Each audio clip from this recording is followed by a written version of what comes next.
And welcome, Hoosier fans, to this week's edition of Banner Monday, where we kick off each week by doing what IU fans love more than anything else, talking hoops.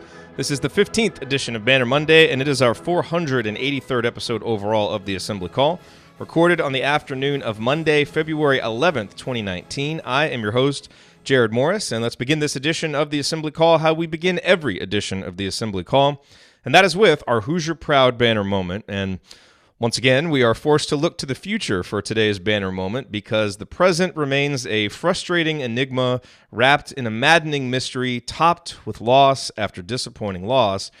And once again, a couple of future Hoosiers gave us something positive to cling to during these difficult times.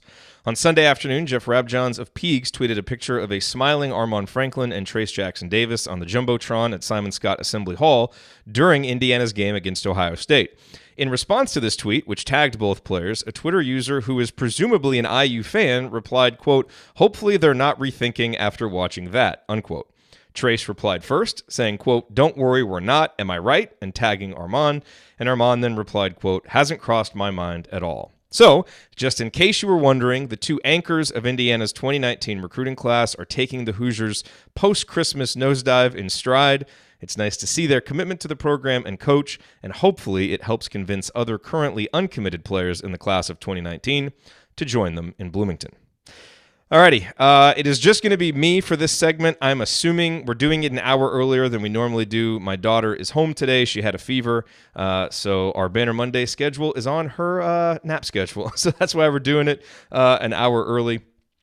For those of you who are watching live, and bear with me for just a moment here while I get that open so I can check the chat mob. Mike DeCourcy will be here in about 25 minutes, so we'll do our Big Ten Roundup. And not going to worry about a Minnesota preview right now. That game isn't until Saturday, so we'll probably talk about that Thursday night on Assembly Call Radio. But without further ado, let's dive into some questions, because I did get a lot of good questions from inside of our community. And if you haven't checked out our private IU basketball discussion community, you can go to assemblycall.com/community, and you can check it out there. Really have enjoyed the conversation in there with folks. Obviously, it's been a little bit difficult over the last 5-6 weeks, but it's been nice to have, reasonable, informed, mostly patient people to discuss the Hoosiers issues with. So if you're interested in joining that community, check it out at assemblycall.com/community. I see Joel in the chat mob says he has a fever. Yeah, I think we all do. I think my daughter, it's like a sympathy fever with the team. They're struggling and she's feeling it. So hopefully she takes a nice long nap, which would be awesome. So if for any reason I have to cut this out early and it just cuts off, you'll know that she woke up and I ran to get her. Okay, let's knock out some of these questions here. The first one, this is from Bill. He wonders, do we have any shooters in our incoming class? And he means consistent good shooters. So obviously the only two guys that are committed right now, and they are signed, are Trayce Jackson-Davis and Armaan Franklin. Trayce is not known as a shooter. He's an inside guy who's really going to have to improve his shooting. Armaan is a guy, it was interesting because it was kind of down between he and Brandon Newman. The kid from Valparaiso who ended up committing to Purdue, I believe. And he's really known as more of the knockdown shooter. Armaan was known more as kind of the all-around guard. And I still think they're generally known that way, but one of the biggest developments of Armaan's senior season is that he's shooting the three-pointer better. And by all reports that I've read, his shot has really improved. He's a guy that has a really good work ethic, works hard. He has good shooting mechanics, has always been known to have a good mid-range game, but it really seems like his three-point shooting is coming around. I know a couple weeks ago he went 5 of 6 from downtown. So, he's maybe not he's not a James Blackman type. He's not an Exaislov type, but he does seem like he could maybe be a Robert Johnson type in terms of shooting. So that'll be interesting. And then it's just going to depend. All of a sudden Indiana's name popped up for this guy. I think Lester Quinones recently, that Indiana was in his top 7 and we got in there late. He apparently is a really good shooter. Keon Brooks is a guy that is, more of an all-around scorer, kind of like Romeo, where he can shoot, but really known as more of an all-around scorer, so not a guy that you would know as a knockdown shooter. Hopefully he's a guy who decides to commit to Indiana at some point. And then in future classes, you've got guys like Anthony Leal from Bloomington, again, known as a shooter. Indiana hasn't offered a scholarship yet. It'll be interesting to see if they do. So to answer your question, Bill, there's one guy coming in, Armand Franklin, that I think is going to be a pretty good shooter. Maybe not right away as a freshman, but I think projects as a pretty solid shooter. And otherwise, I can't imagine that Archie has watched these last 2 seasons and doesn't understand the importance of getting more shooting in. So I would assume that will become a priority on the recruiting trail, and I'll definitely be disappointed if it's not, because in today's day and age, you got to shoot, and we're in Indiana where we have shooters, so I would think that we would be able to find a way to balance getting the athletes that we need to play Archie's system while also being able to shoot. And if we can't, then that system may not work, and so that's going to be something to watch, obviously, over the next few years. James wonders, why didn't Zach McRoberts play against Ohio State? Quite simple, he wasn't even dressed. He's still hurt. So he's had a back issue. He's had a foot issue. Unfortunately for Zach, he just hasn't really been healthy all season long. So hopefully he can get healthy and help this team coming off the bench later on this year, but they basically shut him down until he is more ready to contribute. Let's see. Next question from JD. Being consistent is difficult, but essentially we change coaching regimes because of a lack of consistency in the program. I am not currently, but should I be getting worried about the lack of consistency we are seeing in the first 2 years of Archie? Game to game, half to half, and 4-minute segment to 4-minute segment swings in execution and focus, and sometimes what appears to be effort, have frankly been all over the place since January 1st. Everything that JD said there is true. Should I be getting worried? Certainly for this year's team, yes, but that's the obvious part of the answer. I think JD is asking more in a macro sense, is this just an issue that Archie has had? And based on his track record at Dayton, no, his teams were much more consistent, but he hasn't yet been able to really do that at Indiana. Now, last year, Indiana was more consistent. It took a little while, but I thought they improved as the season went along, before really petering out there at the very end of the season. And obviously this year it has been all over the map. So what I would say is, and just kind of giving you how I feel, like my gut reaction, yeah, I'm a little bit concerned. I thought things would be a little better. Things would be a little smoother by this point. But, look, you have to judge a coach at a certain level by results, and the results haven't been good. And the eye test hasn't really been very good, especially over the last 5 or 6 weeks. So I think you can still do that while being patient and while holding out some hope, legitimate hope, that as he gets his own recruits in here, builds the culture his way, gets upperclassmen who have been in his system for 3 or 4 years, that you'll get more of that consistency. Because I think that's really how you get the consistency. And so it's impossible to render any type of final or substantial judgment on a coach, even in year 2. But I would have liked to see, especially something over this 10-game stretch where it looked like things were improving and it looked like we were able to kind of pull ourselves out of some of the issues. And we have gotten better. The last 2 performances have been better, certainly, than the 7 games that we saw before the Michigan State game. But I still think in the big picture it's too early to render that judgment. If, when Al Durham is a senior, and even next year, if we don't see more of that, then I think we should be really concerned. But right now, allow that concern to be there because it's natural just based on the results that we've seen. But I would really urge everybody to, have some patience there. And let's see when he gets his guys in who understand his system and who understand the culture that he's building, if that consistency is there. Cliff. So this may seem like a reach, but at this point, it is getting hard to explain. Is it possible that our intense off-court training program via Cliff Marshall is having such an impact on the players' bodies that as their bodies change, their shot does not adapt as quickly? Is Marshall almost doing too good a job in not letting the players adjust to their new strength? This is interesting. I do not know enough about the physiology of athletes and basketball players to give this the kind of answer that it probably deserves. What I would say is we've heard anecdotal stories, for instance, like with Yogi Ferrell, that he, worked out so much, put on so much muscle that it really hurt his shot as a freshman. And as he kind of grew into that and got more comfortable with his body, his shot came around. So, could that be an issue? I don't know. I mean, look at a guy like Al Durham, who, came in last year, was a better shooter than most people expected, has improved his shot this year. Rob Finney, before he got hurt, was shooting the ball pretty well, and he's a freshman. Romeo's shooting has improved vastly over the last 5 or 6 games after struggling. Could that explain it? Maybe.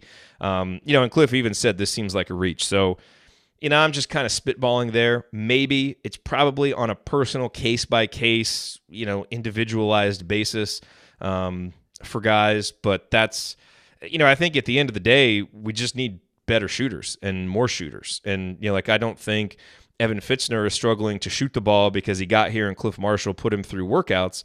I think it's just because he really lost some of his confidence. And I think our offensive chemistry and offensive rhythm has been so off that a lot of the guys aren't getting shots that are in rhythm, which is going to help lead to misses, especially if you're not an elite shooter, and none of IU's guys' shooters are elite. So that's kind of what I would say to that. I don't know enough about it to give you the full answer, but it could on an individual basis, I suppose, affect some guys. Mike, Crean teams were strong on offense but weak on D. Miller teams seem to be the exact opposite. Both systems show a lot of inconsistency. Will Miller find a way to balance it out?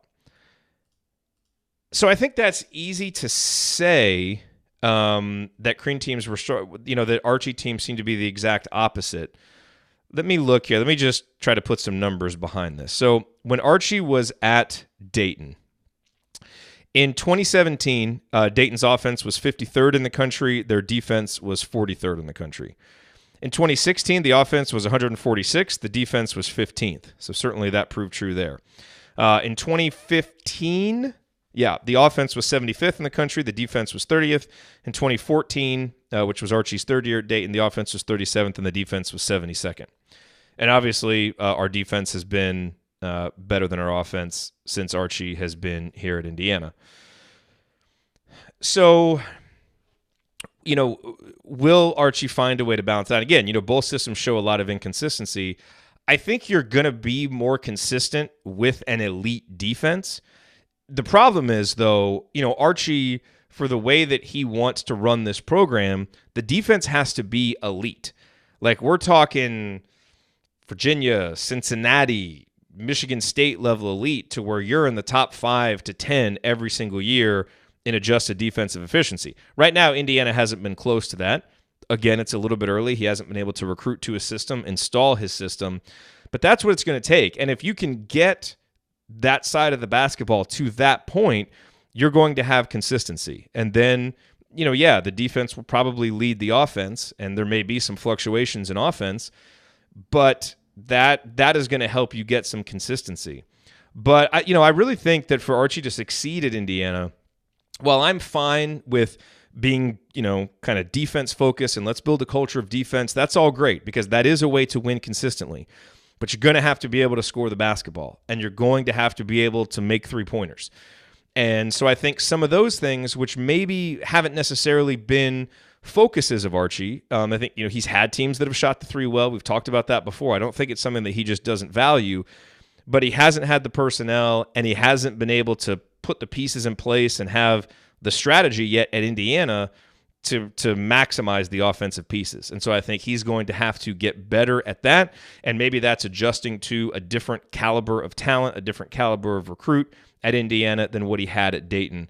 But I do think defense first will lend itself to a little bit more consistency.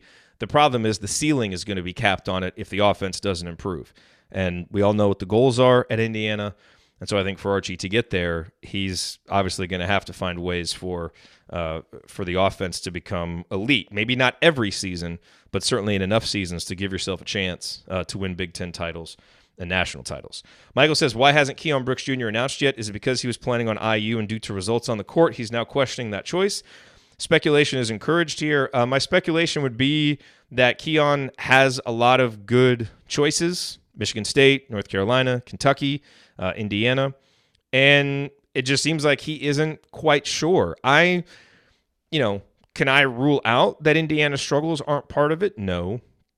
But I think we've seen enough examples of players choosing schools where that school's current results aren't good to maybe feel safe not overrating that importance. I mean, Anthony Edwards just committed to Kentucky or to Georgia for Tom Crean. Obviously a big get for Tom Crean.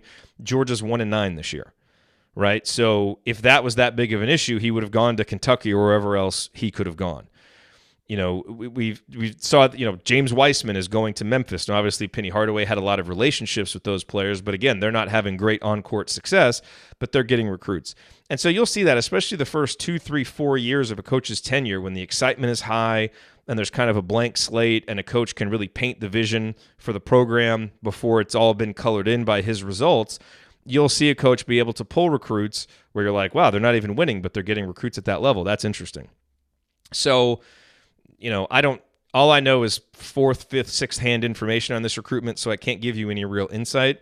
But I would caution against thinking that just because Indiana's had a rough 5 weeks, that's going to be the determining factor. What's going to be more important is the relationship that he has with Archie and the staff, the way that they're framing the struggles, the way that Keon sees himself being able to come in and help, prevent such struggles in the future, the relationship that he has with Armand and Trace. All of those things I think are going to matter a whole lot more than a team he will never be on going through a rough patch. Because he's not going to play for this year's team. He's going to play for next year's team. That's what I mean by that. Bill says, will Justin Smith be in the starting lineup Sunday against Minnesota? Could we afford to have Doron start alongside Juwan with their propensity to get into foul trouble and his obvious stamina issues?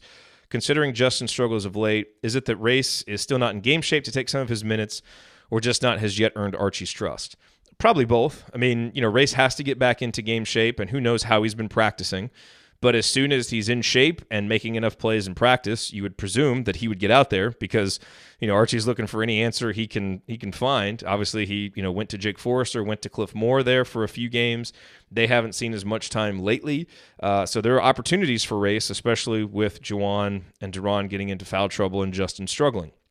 As for the starting lineup, and we have another question from Kevin, who said the starting five obviously needs a shakeup. Who do you start? Which guys currently starting come off the bench? So I'm of the mind now, given how poorly we have started first and second halves throughout this losing streak, I am of the mind now that we need to start games and halves with our best lineup out there so as to help prevent these poor starts. And maybe it won't work. Maybe we're destined to have poor starts all season long, but I would like to see us at least shake something up to try to get off to better starts and not bury ourselves. Because for a team that struggles with confidence, that seems like the worst possible thing, to always be down 9-2, 11-2, 17-0, all these ridiculous starts that we've had. So, to me, and given Justin's struggles since the Michigan State game, I would absolutely be fine with putting Doron and Juwan out there. I thought the offense functioned the best when those two were on the court together. It's maybe not perfect because Juwan can't do as much posting up with Doron out there, but he can space the floor a little bit. They can play a two-man game inside. Teams really have to pick their poison when you have both of them out there as threats to be able to post up and play inside. And Doron is a good passer from the elbow and even from outside the three-point line. So it's not like he has to be down on the block.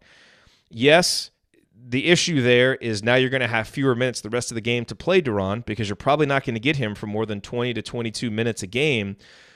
But, maybe you just have to sit him in the middle, but you play him at the start and the end of halves. I would be fine seeing that because I think Indiana has functioned the best with those guys out there. So you've got Doron, you've got Juwan. And then I think from a guard standpoint, I would want to go with Rob, Al, and Romeo because I think Devontae gives you some nice scoring punch off the bench. Plus, he's very inconsistent, so you don't know what you're going to get from game to game. So that way you don't have his variance at the beginning of halves. I think that's fine. And then with Justin, look, I think ideally at some point you'd love to be able to trust him as a starter, but maybe right now he needs to come off the bench to be able to, get in the flow of the game or to, be sent a message. Whatever the reason, he right now just isn't a guy to me that's consistent enough to trust in that starting lineup. So that's what I would go with. If for no other reason, then let's shake things up. Maybe if we can get off to better starts, that'll help us the rest of the game. So let's just go with what we think is the best five. And frankly, I thought that five, and maybe you switch out some of the guards. Probably you end with Devontae in that Ohio State game instead of Rob Finney, who was struggling a little bit, or Al, who was struggling a little bit. But I thought we need to get Doron on the floor more at the end of the Ohio State game too. And I talked about that on the post-game show. Get your best players out there. And if Doron and Juwan get in foul trouble, maybe play him a minute or two more than you would, because the last 2 games, we have fouled those guys out ourselves by playing them fewer minutes than they could have because they ended the game with 4 fouls. So you've heard me talk about that ad nauseum. I'm sorry. It's just, it grinds my gears, as the statement goes. I won't belabor the point anymore here, though. Jack says, does anyone else besides me think that Romeo needs more experience and development before trying to enter the NBA? Does he need more experience and development before trying to enter the NBA? No, because he's going to be a lottery pick. He could be a top 10 pick. It's still possible he could be a top 5 pick, especially given the fact that he is 11 for 26, I believe, over his last 4 games from 3. And Sam Vecini of The Athletic has cited Romeo's shooting as the biggest swing skill in the draft, that could really, send him back up the charts if he has in fact fallen. So does he need it before trying to enter the NBA draft? No, because he's going to be picked high. Could he use it to make a bigger impact once he's there? That's a fair question, and the answer is maybe. Could he improve his ball handling? Could he improve the consistency of his shooting? Could he improve his ability and willingness to be aggressive driving against more physical opponents? Could he improve his defensive consistency? Could he improve his transition defense? Of course. All of those things could improve a lot. He's a freshman that is being put in situations that he's never been in as a basketball player before, and that's why you're seeing some growing pains. He's just so talented as a scorer that all the while he's dealing with these struggles, he can play 37, 38 minutes and give you 16 to 18 points a game, which is remarkable. And, his ability to hit clutch shots, he's really made some big shots this year. So he's done so many things. So, look, he's going to go pro. We all just need to prepare ourselves for that, and he should go pro because he's going to be a high draft pick. So let's not conflate whether he should do it with whether he could theoretically benefit from another year, because I think a lot of players could, but it's in his best interest to go, and he will. And I will certainly be cheering hard for him at the NBA level, and I hope he has a wonderful NBA career. And I hope there's still a lot more left for him this year. We got 7 regular season games, at least 1 in the Big Ten tournament, hopefully more there. He still has a chance to leave a positive stamp on the program in his 1 season here in terms of team success. Even though it feels pretty bleak right now, there's still a lot of season to play. So hopefully these guys can turn things around and make something of it. Let's see. Bill says, I would like to see Evan Pfitzner get more time. He is supposed to be a shooter. Let him have more playing time and let him get some confidence. Maybe he could hit a few things would open up. I'm going to agree a little bit with Bill here. I think when Evan hit that 3-pointer against Michigan State, it seemed to get his confidence going, and that will happen with shooters. I was a shooter myself, and sometimes you're struggling, and you see one go down, and it's like, oh yeah, that's how I do it, and your muscle memory, it gets relocked in again. He was hunting for shots in that Michigan State game. The rest of the game, he couldn't get one off. Kudos to him for not forcing one. But then I thought in the Iowa game, he stepped up and took one. He missed it, but he shot it with confidence. And then in the Ohio State game, he stepped up and shot that one with confidence. Like, he looks like the shooter that we saw in the Marquette and Duke games again. His shot is just more fluid and more confident. I think he's going to go on a little string here where he maybe makes the next 5 out of 10 that he takes. And feel free to, remember this and call me out on it if he doesn't. But you can just kind of see that sometimes with good shooters with a track record. Because he shot 40% plus for 3 straight years. The guy is a good shooter. It was going to come back around. Now, you give up some with him because he's pretty one-dimensional offensively. He's not great in transition defense. He's a capable defender who makes smart reads but doesn't often have the foot speeds to stay with guys. So there are some limitations there. But I would be totally fine with him getting 8 to 10 minutes a game and popping off 2 to 3 3-pointers and maybe even running a play or two to get him for him, because we need shooting, and I think he's ready to start shooting pretty well and start making some shots. So, yeah, I'd be okay with that, Bill. I wasn't for a while because he just really wasn't providing anything, but I think he's ready to start providing more than what he's been doing. All right. Let's see. What did Aaron say? Oh, yeah, the Minnesota game is Saturday. Did I say Sunday? Yes. So, yeah, Bill's question said, will he be in the starting lineup Sunday against Minnesota? That game is Saturday. Sorry about that. It is Saturday. So, Indiana has a whole week off. So, I guess as you look to things that we can, reasons for some optimism, maybe this week off will do the team good and they can really get some good practice. They can get some skill work in. maybe they can install some new things, but each game we start talking about how it's a must win. I mean, it's getting to the point now where they all are. And this is a winnable game. Indiana has played pretty well in the barn in recent years. Minnesota is decent, but they aren't world beaters. And so if Indiana goes up there and plays well, and, sometimes it feels like we play better on the road than we do at home right now, which is kind of ridiculous, but it is what it is. Then maybe we can go up there and get a win and get things turned around. Sometimes that's what it takes. And we thought the Michigan State game was that, but it wasn't. We just need to not look ahead, take it one game at a time, get one more win, and just see how many we can stack together. All right. Coming up on the Assembly Call, it is going to be time for our Big Ten Roundup with Mike DeCourcy. He'll be here soon, and so we'll talk with him about Indiana's 2 losses, take a look around the Big Ten as we usually do. All of that coming up here on the Assembly Call. Stick with us.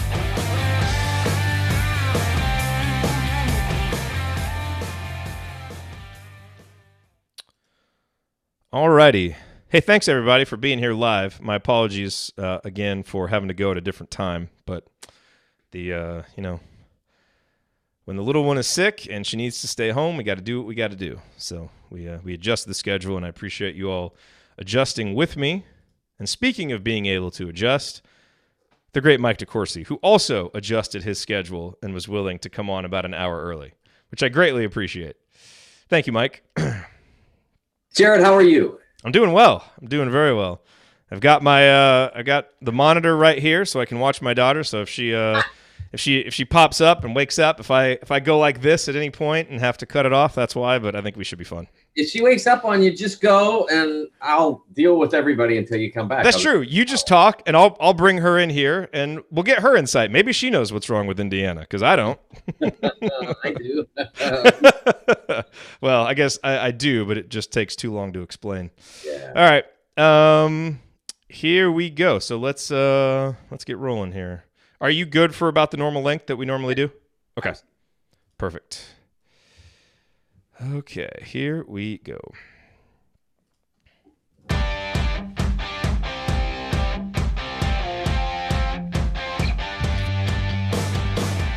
Welcome back to Banner Monday. Each week here in our second segment, we zoom out to get an objective opinion on our Hoosiers and to look at how things are going across the Big Ten Conference. And there was no one better to do that than Mike DeCourcy, who covers Big Ten hoops for BTN. In addition to his columns for the Sporting News, Mike, welcome back to Banner Monday. It is always a pleasure to have these chats with you. Jerod, it's a delight to be here. So we always start these segments off talking about Indiana. And in our last conversation, I kind of dreamed about what it would be like to come on here for the second week in a row and have positive things to talk about. And unfortunately, that didn't happen as the Hoosiers dropped 2 more home games. A little bit more competitive than the previous 2 home games, but losses nonetheless to Iowa, to Ohio State. What were your takeaways watching Indiana this week? Well, I think that the first thing, it begins with the idea that at both ends, the Hoosiers and whoever's coming in, I am totally convinced that Chris Holtmann comes in there, Fran McCaffrey comes in there and says to his guys, okay, here's the deal. You go out from the jump and be ready to play. Because if you put these guys down, you suck the home court advantage out completely, and they may never get it back.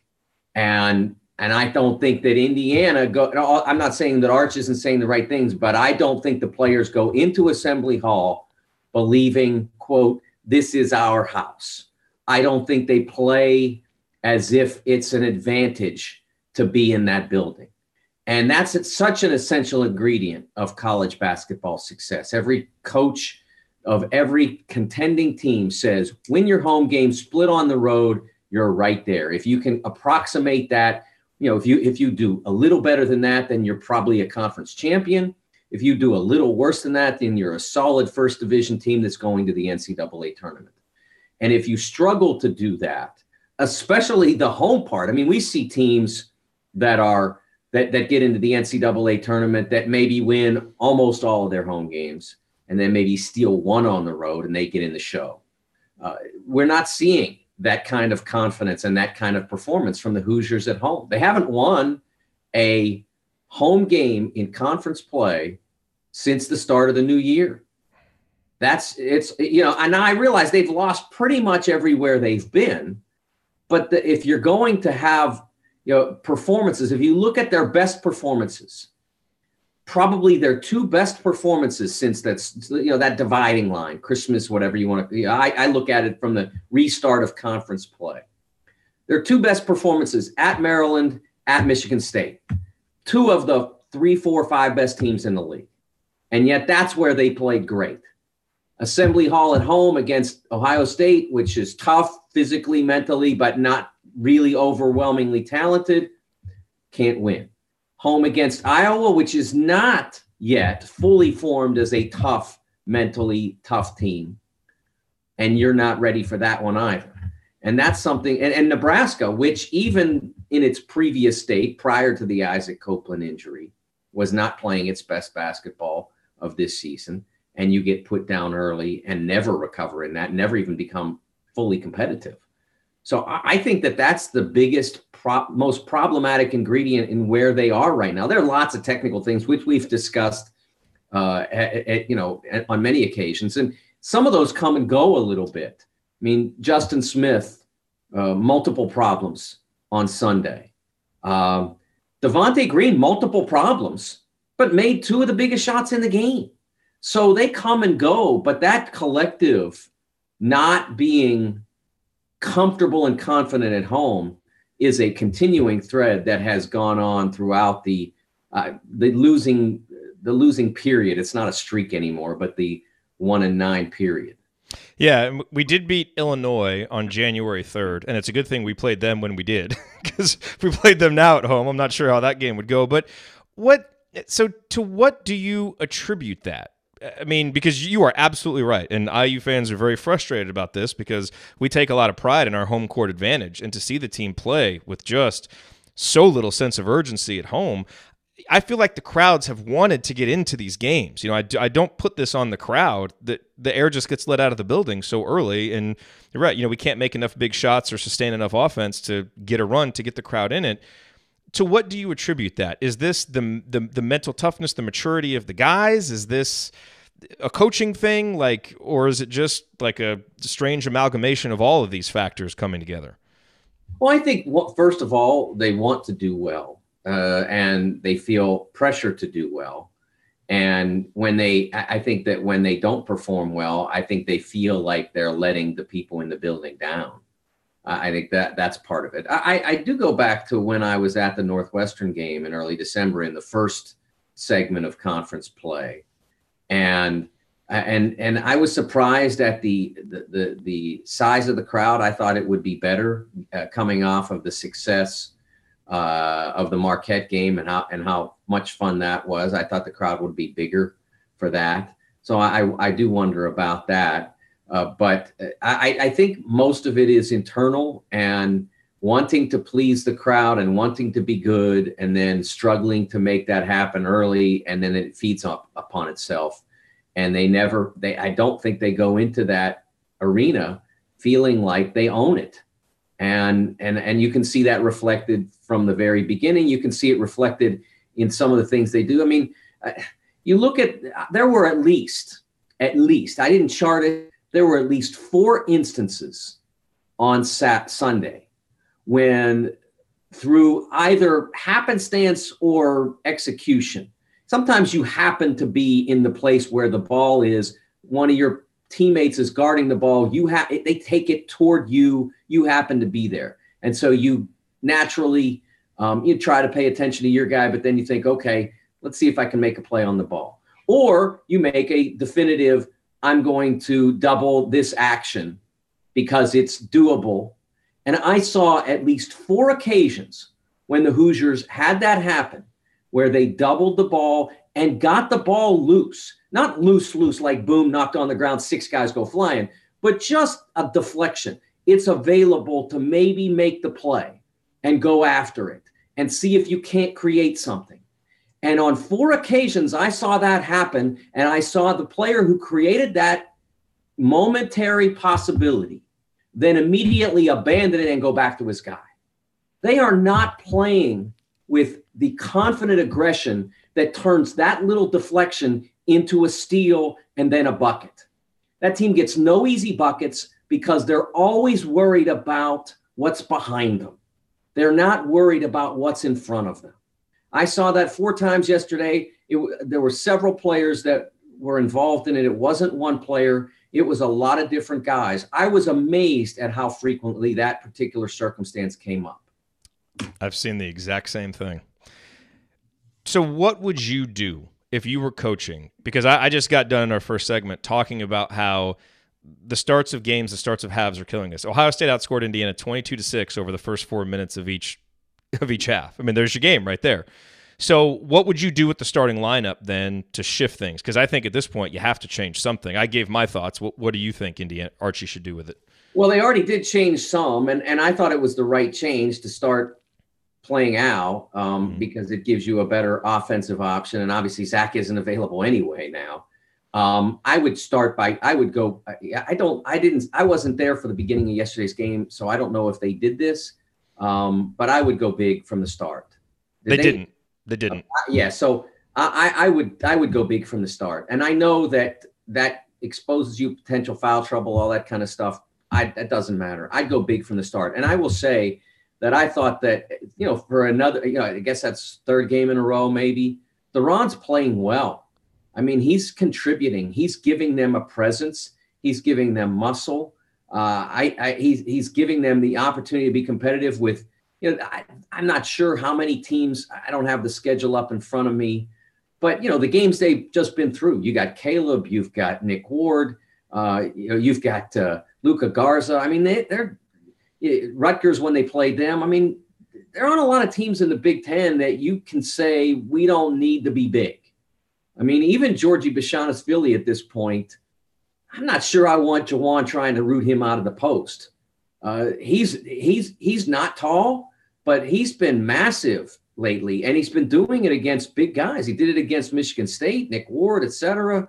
He did it against Rutgers, 3 big guys. So I think that's somewhere where I would go from the very beginning. Play him and Juwan together.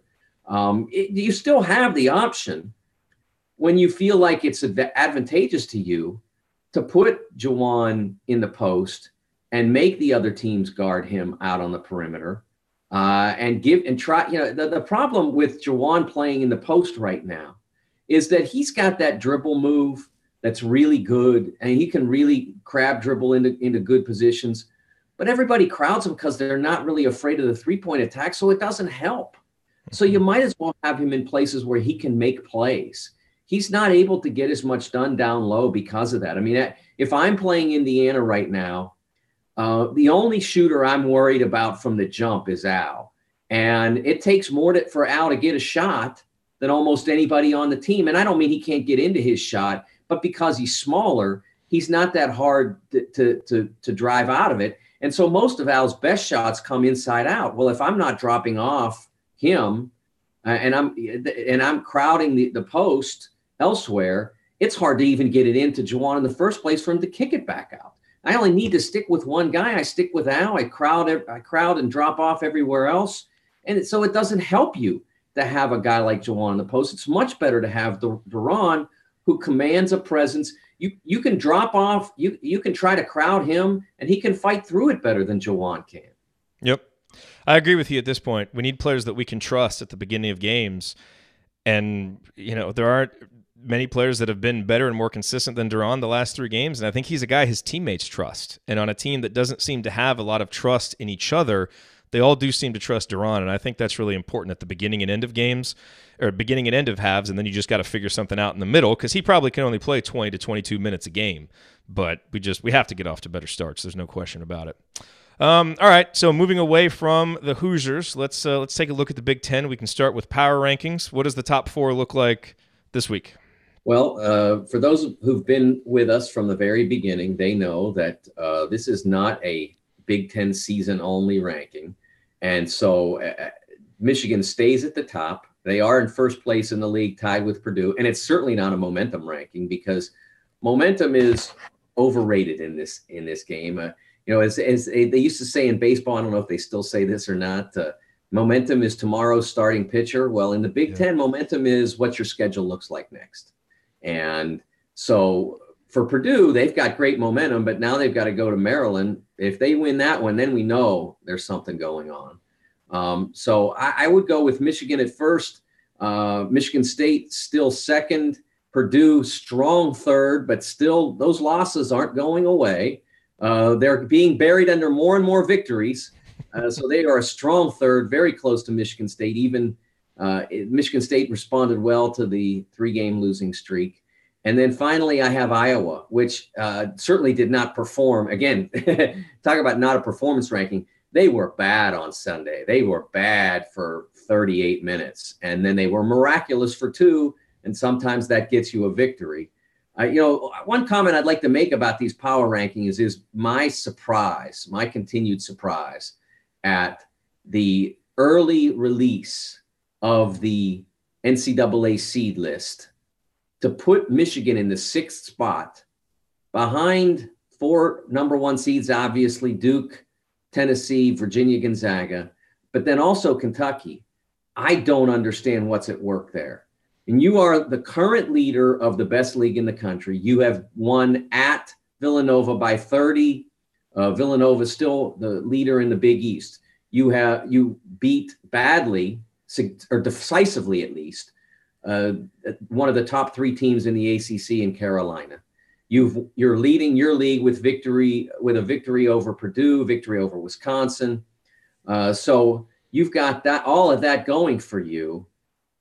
And you're behind Kentucky, which, although I have great respect for Kentucky and what they're doing, lost by 35 to the number 1 overall seed, and then lost to 2 teams that are borderline in or out of the field, Seton Hall and Alabama. So I don't understand that. I was really surprised at the lack of respect shown to the Big Ten there. They certainly made up for it in the other areas with the teams that they did put in the first 4 quadrants. But I was really surprised by that. I mean, I don't know whether Michigan's going to end up in that spot or not, because their schedule down the stretch is brutal. 2 Michigan States, 2 Marylands. So if they are able to get through that, say 3-1, it'll be hard for them not to get a 1 seed. But you have to look at it and say that even if they did that there's no guarantee that they would. Maybe Kentucky being ahead of them is an early sign that there will be more recency bias in the bracketing than what the committee says that there is, because they've won 10 in a row, so maybe that's part of it. They're terrific, but you have to, you say the resume is what the resume is, and I don't know how you look at it that way. I mean, they're not at this point first in their conference. They're not, they have worse losses. They both have the same best win. Michigan and Kentucky have both beaten Carolina. Kentucky's was on a neutral floor. Michigan's was at home.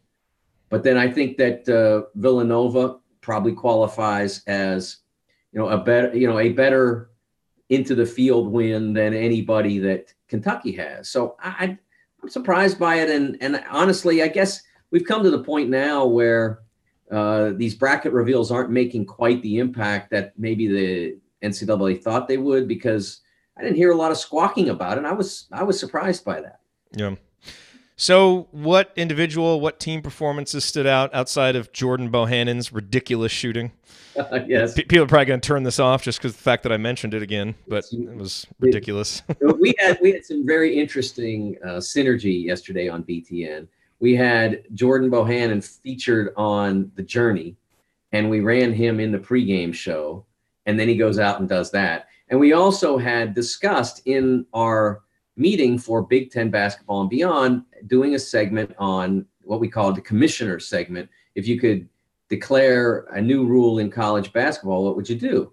And Stephen Bardo said, I would eliminate all reviews altogether. And I totally agree with him on that.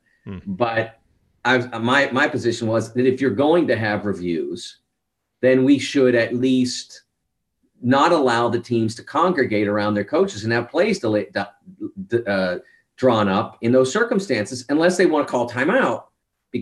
So in this case, Iowa had 0 timeouts and got a free timeout because of a timing review.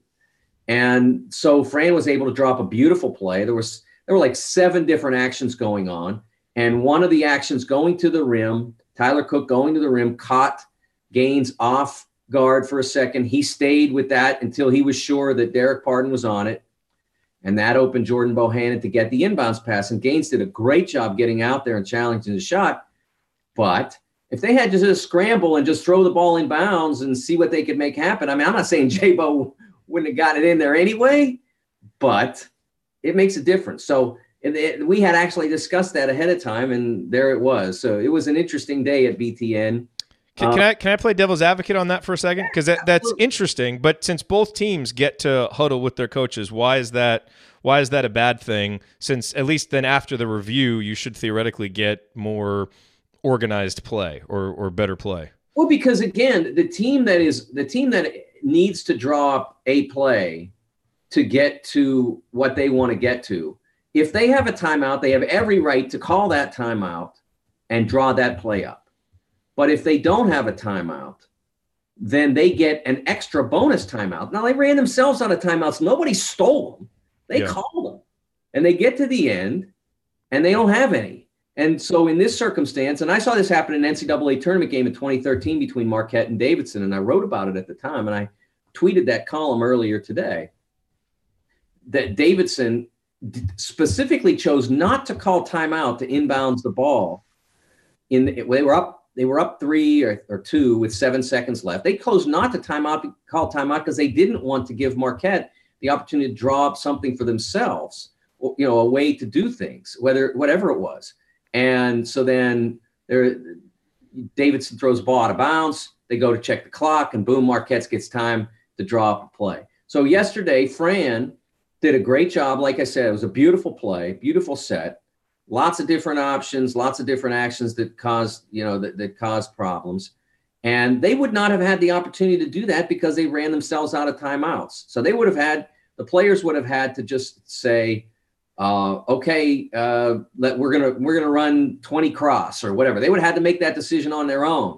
Or that, they would have had to just, inbound the ball and take their shot. I mean, we've all seen what a team does in a lot of circumstances. If they give up a bucket late and there's 2 seconds left on the clock, how many times they just say, here, take it, throw it. I mean, that's what you do a lot of times.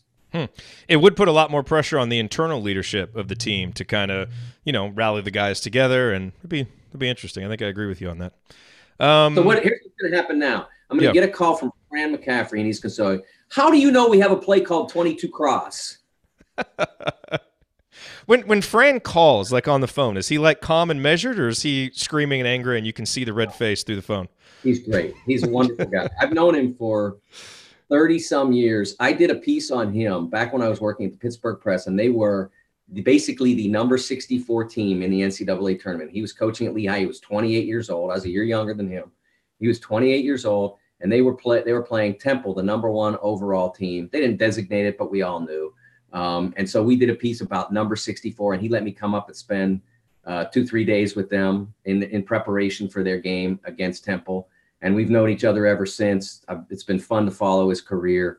He is intense on the sidelines. There's no question about that. His reputation, is real, but he does a great job. He really is a terrific basketball mind.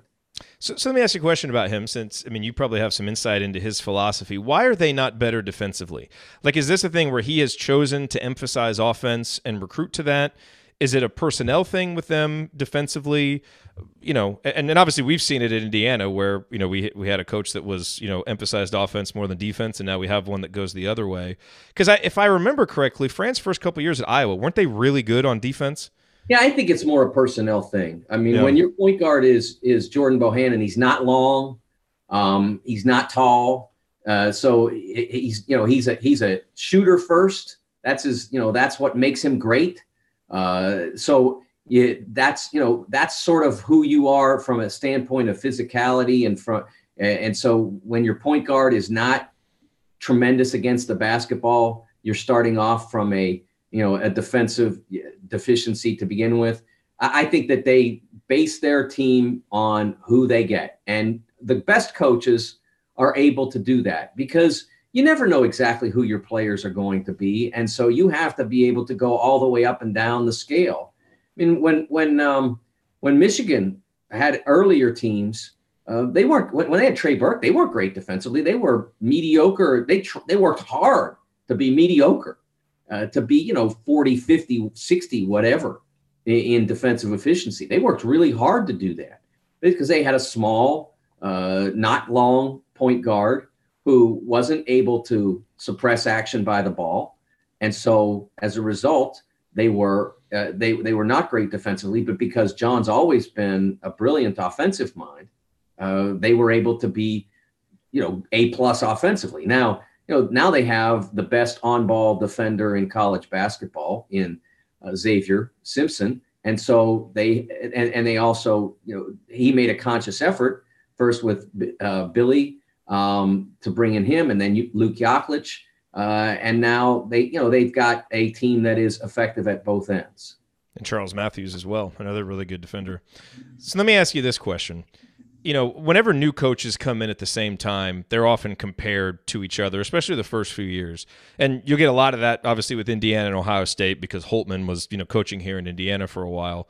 So, and a lot of people have talked since last year about Archie versus Holtman, and Underwood's been a bit of an afterthought simply because Illinois has struggled so much, although they're having quite the resurgence now.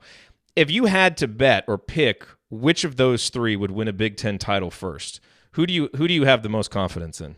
Well, I think you have to base it at this point on, on the state of the program and the what we know about the future rosters, and so I think they're all trending up because you look at Indiana's recruiting class with Trace. I really like him. I think he's going to give them an instant physical presence. He's really skilled with the ball, tremendous passer. I think he'll get a lot of rebounds. So you've got a plus there. Illinois is going to bring back a lot of these guys, and a lot of them for a while. Georgie's only a freshman. I don't know how long Io will be there. I know that there's conversation about him going this year. I know enough about the game to know that Io DeSumo will be best served long term. He's a excellent prospect, but he's not a ready prospect. And I tweeted on Friday night about Henry Ellenson from Marquette, who, you're going to go first round. And he did. And now he's gone. He's about, if it hasn't happened yet, I believe it has happened now because the Pistons wanted to sign Wayne Ellington. They needed a roster spot. And so it looks like Henry Ellenson is out of the league now. And, it's funny because people who came back at me were all saying, well, yeah, but, he got picked and he got this money, and Ivan Rabb came back same year and he fell in the second round. And I'm like, yeah, which one's still in the league and scored 16 and grabbed 9 rebounds the other night? So I hope Io stays. And then if he does, I think that Illinois has a chance to move significantly forward next year. But I don't think even if I'm right or Io listens to me, he's not staying 3 years. So I don't think Illinois is going to quite get there. The team that's best positioned based on their current roster and future recruits is Ohio State, if Caleb Wesson doesn't get in a hurry. Caleb Wesson gives them, a real strong foundation. If he returns next year, will be one of the 3-4 best players in the league. He'll be next year's Ethan Happ, so to speak. And then they're bringing in a great group of recruits, and they've got good young players already in the program. Dwayne Washington, for instance, Luther Muhammad. So I think they're the best positioned. But of course, that's in terms of stability and all that. If you get the right dynamic player and he mixes with what you have and what you have is sufficient, then you can pass them. But I think right now the answer is Ohio State. God, who is going to take the mantle from Ethan Happ next year as the Big Ten's latest? God, he's still there, guy? Who's best positioned to be that guy right now? I guess it would have to be a junior who's going to be a senior. You're like, man, that guy is still there playing. Someone who played a lot as a freshman. Maybe Jordan Poole, if only because, he'll only be a junior. But, Jordan made himself famous with that shot, and then he'll be there this year. And so then next year, Jordan Poole should be a star. I think he's really close to that now. And I kind of thought at times he would break through to that, but hasn't quite gotten there yet. Yeah.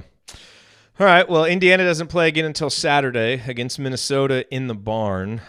Maybe a few quick thoughts on that game, and then what games Indiana fans should be watching this week since we'll have some extra time on our hands. Well, first of all, I mean, the value of Indiana's circumstance is that they've got wins that are still enormous. So even though they have taken on, a lot of losses and they still have a lot of season left relative to, the opportunity to build themselves back into tournament contenders. And those 9 losses are not going anywhere that they've had in the last 10 games. But I mean, Oklahoma a year ago, I don't know what their losing streak got to, but it was long. And I was there. I was there in Pittsburgh when they opened the NCAA tournament in an 8-9 game. So it's doable. But obviously the Hoosiers have to play with more confidence and more desperation than they have.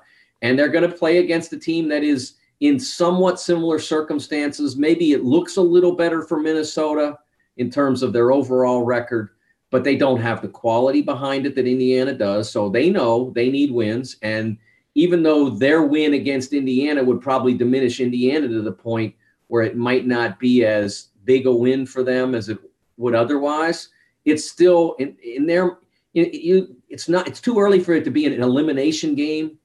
Either one could survive it and come back, but it's certainly one of those games that, if you lose it, you fall a lap back. And if you win it, you get to keep running. Yeah. What else? What are the big games on tap during the week? Well, Tuesday is an enormous day, starting with that game that I mentioned before between Maryland and Purdue. It's easy to say, and we talked about this last night on Beyond, it's easy to say that if you win this game and you're Purdue, well, look at the rest of the schedule. There's no more Michigans. There's no more Michigan States. There's no more Marylands. So there's not as a ton left for them. But we learned last night again, you can't take any nights and say, okay, we got this. We got this. We got this. I mean, and Purdue itself, in some of their more recent home games, the Minnesota game, they were down double digits. They did not play well. So I think that they're still in reach for some of those teams. So that it's not over if Purdue wins, but I think that everyone who's a Purdue fan is going to take a deep breath and say, okay, now from here it's downhill. That doesn't mean you can't crash, but it's downhill. And then, of course, Michigan State. You think Purdue fans will really do that? I feel like Purdue fans are always expecting the train to go off the tracks right around the corner at some point. I don't know. I'm not as familiar with that psychology of the Purdue fan. I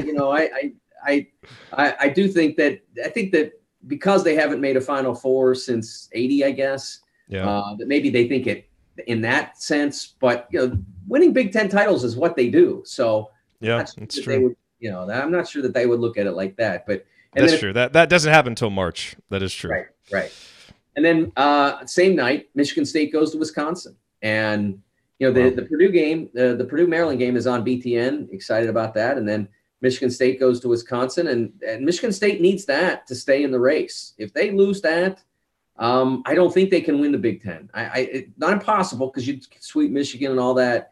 But again, Purdue has that advantage. So you need that to stay in the race. You put yourself in that circumstance with the Illinois loss. So you need that. And of course, Wisconsin, they're not out of it either. But and that would be a huge win for Wisconsin to maybe continue climbing that fake seed board we saw on Saturday. Well, Mike, thank you very much for being here and for lending your insight and for being flexible on the schedule today. I appreciate it, and we look forward to doing this again next week.